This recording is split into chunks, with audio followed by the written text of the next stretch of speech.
Couldn't believe it was possible. I thought the reality show of election 2024 could not be beat. But it turns out that was just season 1, and season 2 is incredible.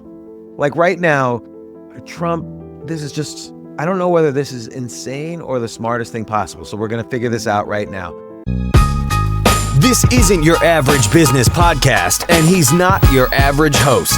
This is the James Altucher Show.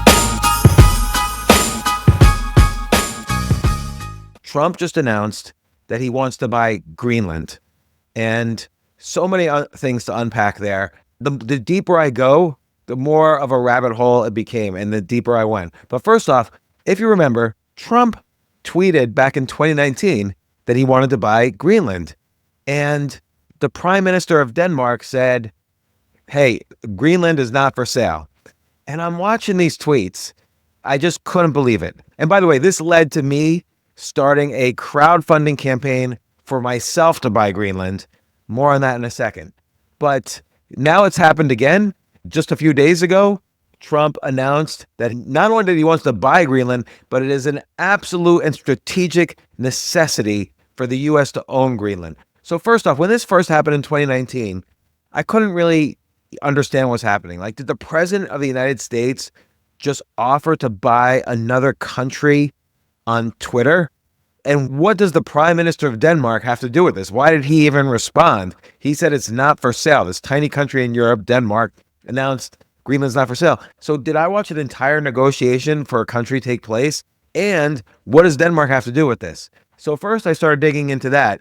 And what I realized basically surprised me that yes, Greenland is incredibly strategically important and also somewhat of a sad and unusual place for a variety of reasons. So I decided, you know what? I need to buy Greenland. It's better if no country owns Greenland. So first I tried to create a crowdfunding campaign on Kickstarter to buy Greenland, and they rejected me. I think I ended up doing it on GoFundMe, and I actually started raising, I explained all the reasons why I should buy Greenland along with the crowd that would finance it. And then I offered various prizes. So the rewards were any pledge over $1, you would get citizenship of Greenland. Any pledges over $100, you would receive 1 acre of land. And there's something like 800,000 square miles of land in Greenland. So there's a lot of acres. All pledges over $10,000, you would receive a royal title like a duke or earl. And all pledges over $100,000, you would receive a national holiday named after you. So I was already raising like thousands of dollars, or people were reposting it everywhere. But then I believe it was GoFundMe. They shut me down. They said, we know you're doing this as a joke, and we don't want to have to pay all the American Express fees or the credit card fees when we return all the money. So they shut me down. So I couldn't buy Greenland myself. But it's very interesting. The same reasons why Trump wanted to buy Greenland in 2019 are the reasons basically why he wants to buy Greenland now. So I'll just focus on right now. Suffice to say, he got busy with COVID. He did not buy Greenland in 2019, but he wants to buy it now. And I think he's pretty serious. Now, just so you know, it's important to know that the Prime Minister of Denmark, who is named Mette Frederiksen, she said, absolutely not. Greenland is not for sale, and we are very much open for business. That's an interesting thing to include. We are very much open for business. I'll get to that in a second. Also, the premier of Greenland, whose name is Mute Burup Gedi. By the way, Greenland, just so you know, is the population is Inuit, which is what we normally refer to as Eskimos. And all of their words are unpronounceable. But the premier's name is Mute. The capital's name is Nuuk. So it's very, well, the few names that I can pronounce, they're very kind of easy to pronounce names. But let's get right into, first of all, what did Trump actually say? This is important. Trump wrote on Truth Social, basically a tweet that then got reposted on Twitter. I am pleased to announce Ken Howery as my choice for United States Ambassador to the Kingdom of Denmark. Ken is a world-renowned entrepreneur, investor, and public servant who served our nation brilliantly during my first term as U.S. Ambassador to Sweden, where he led efforts to blah, blah, blah. As a co-founder of PayPal and venture capital fund Founders Fund, Ken turned American innovation and tech leadership into global success stories and blah, blah, blah. He said more. But then in the same tweet, he said, for purposes of national security and freedom throughout the world, the United States of America feels that the ownership and control of Greenland is an absolute necessity. So first off, very interesting. Ken Howery is a co-founder of PayPal. Who else is a co-founder of PayPal? Elon Musk. So clearly, Donald Trump and Elon Musk had a conversation that they said, look, out of all the things we need to do and focus on, we got to focus on Greenland. Now, in my entire life, I have probably given 3 thoughts to Greenland. In my first many decades of life, I've barely ever thought of Greenland. And yet, this is a top priority for the richest man in the world and the President of the United States. And you know what? After digging into it, I agree with them. I do think the U.S. should buy Greenland, and we'll get to that in a second. Second off, it's interesting that Ken Howery is a former partner at Founders Fund. This is Peter Thiel's fund. Peter Thiel supported Trump for president as well. He supported Trump. He made a speech at the Republican National Convention in 2016. He's long time been partners with Elon Musk. So basically, this is not just a fun little tweet. There's very important strategic reasons. Now, the most important strategic reason is something that happened a few weeks earlier. So Trump's announcement was December 22nd. On December 4th, something happened that was very interesting. I've always been worried about this. China has banned the export of several strategically important minerals to the U.S. in response to the latest round of threats of American tariffs and American restrictions on Chinese chip-making industry. So rare earth minerals, they're called rare earth minerals because, as explained, they're rare. China is the biggest source of rare earth minerals. I think Russia might even be second. We will get to number 3 in a second. So what are the minerals that they banned, that China's banned sending to the U.S.? Gallium, germanium, and something called, I don't know even how to say it, antimony, I don't know. But gallium and germanium, these are critical for building semiconductors and chips. And we couldn't have a single phone, a single computer. We couldn't have the electric grid without rare earth minerals. And guess what? We get all these rare earth minerals basically from China. And China controls 70% of the world's supply. And I always wonder to myself, well, we always have all these tensions with China. We're supposedly in this kind of even colder than the Cold War sort of war with China. There's a cybersecurity war, there's a tariff war, there's tensions around Taiwan. But strategically, the most important thing we get from China, guess what, is our rare earths. Not to mention all of our antidepressants are made in China. And all of our iPhones, of course, are made in China. But the rare earth, I always wonder, what if China just said, hey, we're not going to give you any more rare earth minerals? What are you going to do about it? Well, we have an answer. 2 weeks after China did that, Trump says it's an absolute strategic necessity that we get Greenland. Now, just so you know, there is a history to this. So in World War II, by the way, Denmark has quote unquote owned Greenland or had some control over Greenland since the 1700s. And since about 1812, they completely own Greenland. Greenland, of course, has its own premier. They have some autonomy, but Denmark sends $700 million a year to support Greenland. And Greenland's a poor country. The biggest export is fishing and tourism. So the Inuit, the 57,000 actual residents of Greenland, do not get any benefit at all from the selling of rare earth minerals. There's other natural resources in Greenland. We'll get to those. The Inuit get none of that $700 million. They're basically encouraged to leave their small little villages and go into bigger towns so they can participate in manufacturing and boring and factory work or whatever. If it were its own country, Greenland would by far have the highest suicide rate in the world.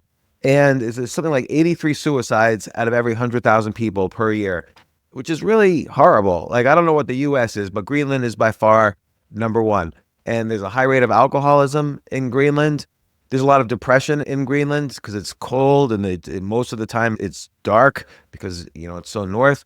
But it's interesting, though, most of the suicides happen in the summer because of insomnia. So the one time stayed very north, I stayed in Iceland for a while in the middle of the summer.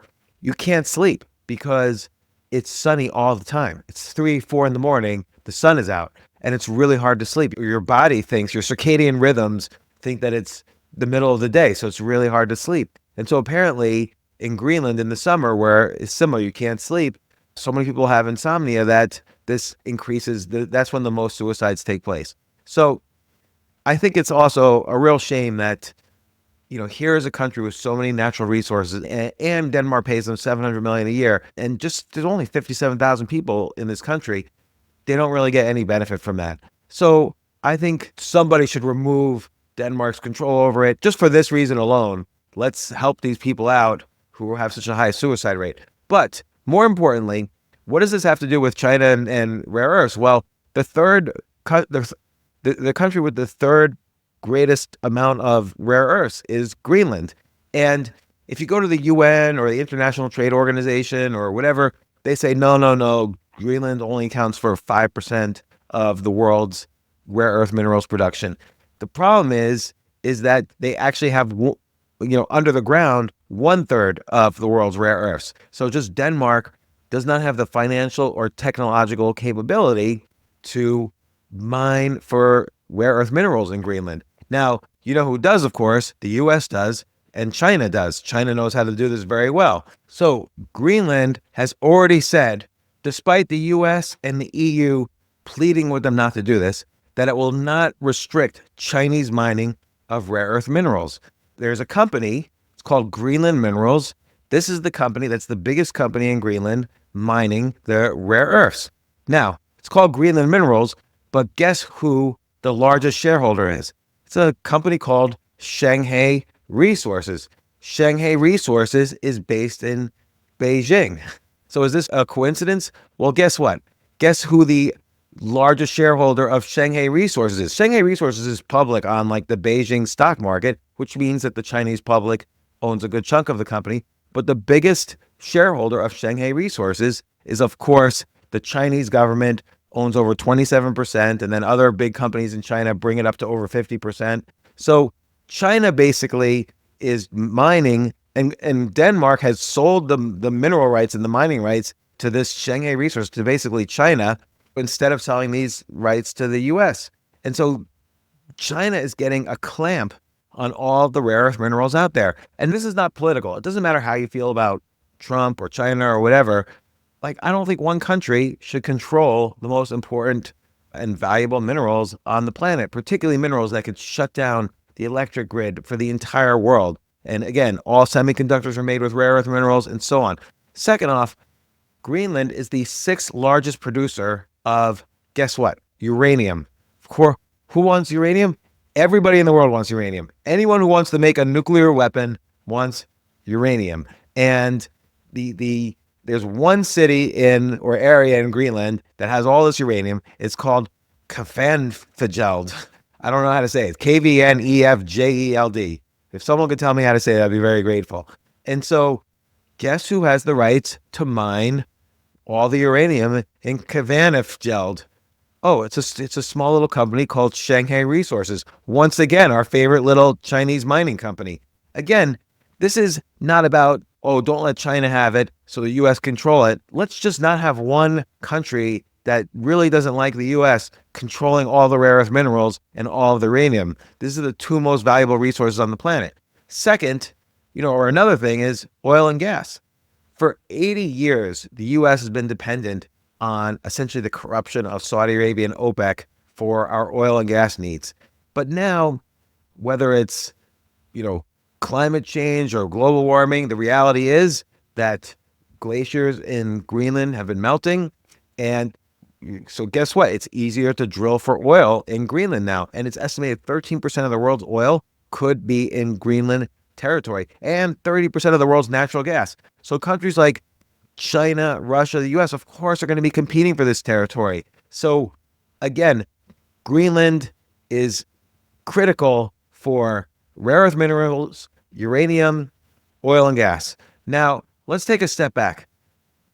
U.S. has tried to buy Greenland before, not only in 2019 with Donald Trump, But all the way back after Abraham Lincoln was assassinated and Andrew Johnson took over as presidency back in 65, Andrew Johnson hired a bunch of people to decide, should we buy Greenland? And there were a lot of natural resources in Greenland. So he thought, okay, this could be good. But of course, he was later impeached and Congress didn't like him. So nothing he did went through. But more recently, during World War II, Denmark was taken over by Germany. Now, technically, Greenland, although it associates politically with the EU because it's owned by Denmark, technically Greenland is part of the North American continent. So Greenland was not taken over by Germany. Why would Germany even take over Greenland?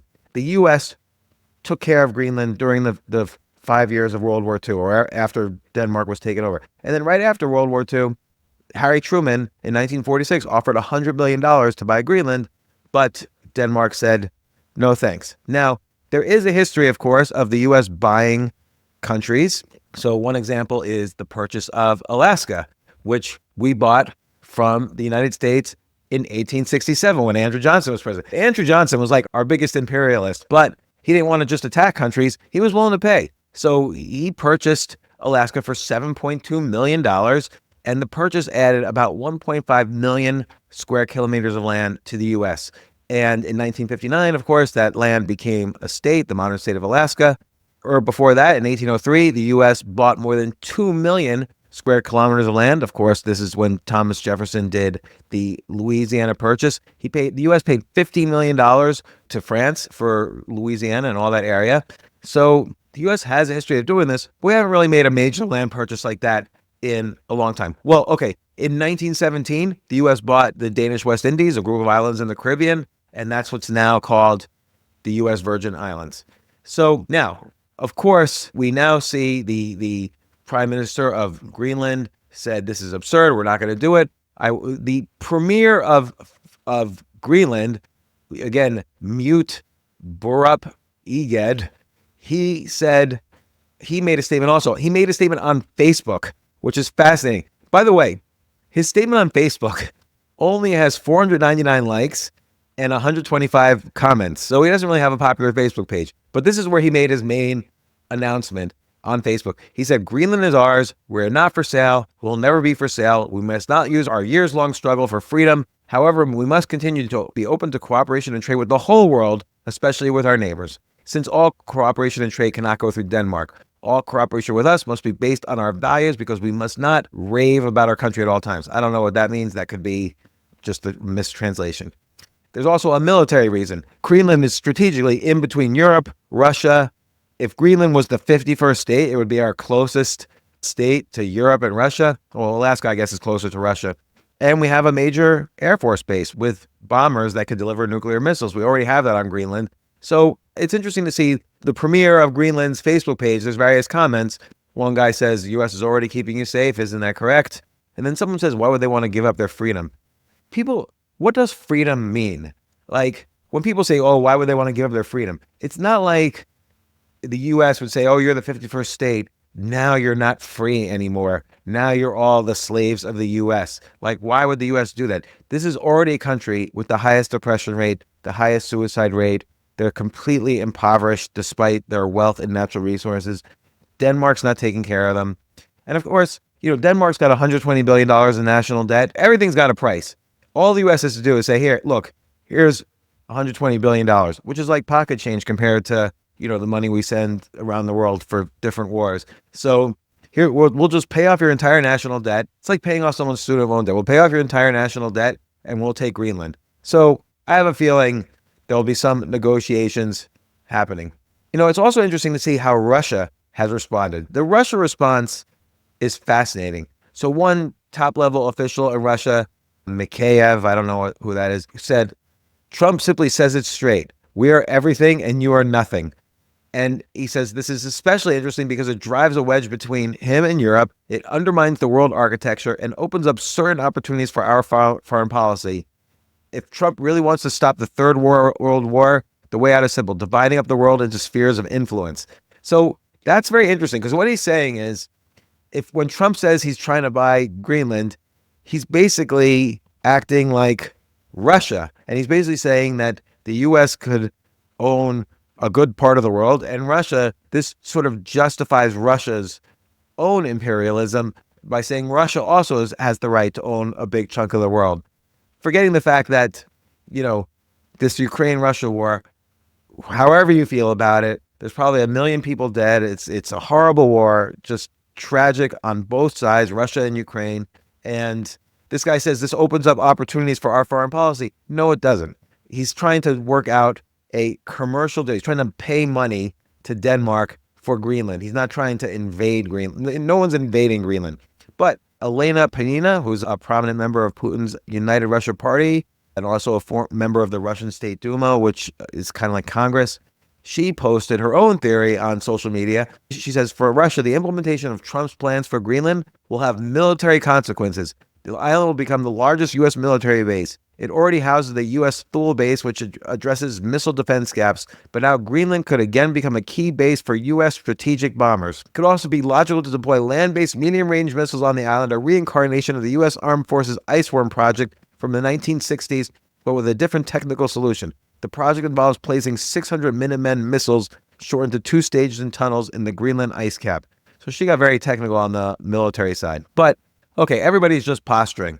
And the reality is, this is really interesting. This is the second time that Trump has brought up buying Greenland, and now he's doing it with the full force of, diplomacy behind him. Like, clearly he and Elon Musk have discussed this. Ken Howery, a former member of the PayPal mafia, is going to be the ambassador to Denmark.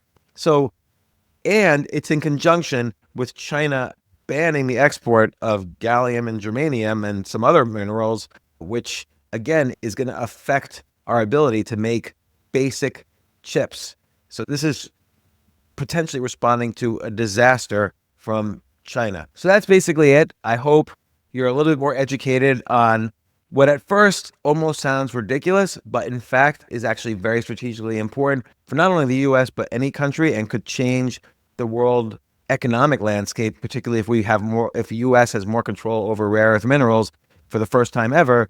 That could be a key thing in our leverage with our relationship against China. Means, don't forget, China makes all our drugs, makes all our phones, makes all our chips, and gives us all the rare earth minerals we use to create our electric grid. So this is a pretty important strategic part of that relationship. Who owns the rare earths? Second, I don't think Denmark treats the Greenland citizens that well. If they're all killing themselves, that's kind of horrible. And if they're all depressed alcoholics, that's pretty horrible. Third, it does have strategic military uses for us, so that we're not always reliant on having our ships in the Mediterranean or the Persian Gulf or whatever. Fourth, there's oil and gas. And do we really want China the main company mining uranium in Greenland? So I do agree that the U.S., and like that comment that, they're not going to be, why would they give up their freedom? They're going to have more freedom if they're part of the U.S., or at least they're going to have more opportunities to benefit from the enormous natural resources they have. It's 57,000 people sitting on 800,000 square miles with all this oil, uranium, and rare earths. They're going to benefit. So I do, again, in 2019, I did my own GoFundMe or Kickstarter to try to buy Greenland myself. This time I agree that, particularly given the fact that China has now blocked some rare earth minerals for us, I do think it's good for the U.S. And I think it's good for the world if the U.S. basically doesn't allow China to mine for all these natural resources of Greenland, and if the U.S. itself does it.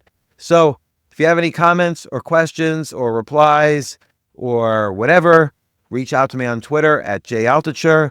Otherwise, subscribe to this podcast. I'm going to do more of these types of mini podcasts about kind of critical things going on in the administration during this next year. I might, give me a text about what you would like to learn about next. I might do something on the Panama Canal and maybe some other things. But I hope you learned a little something about Greenland.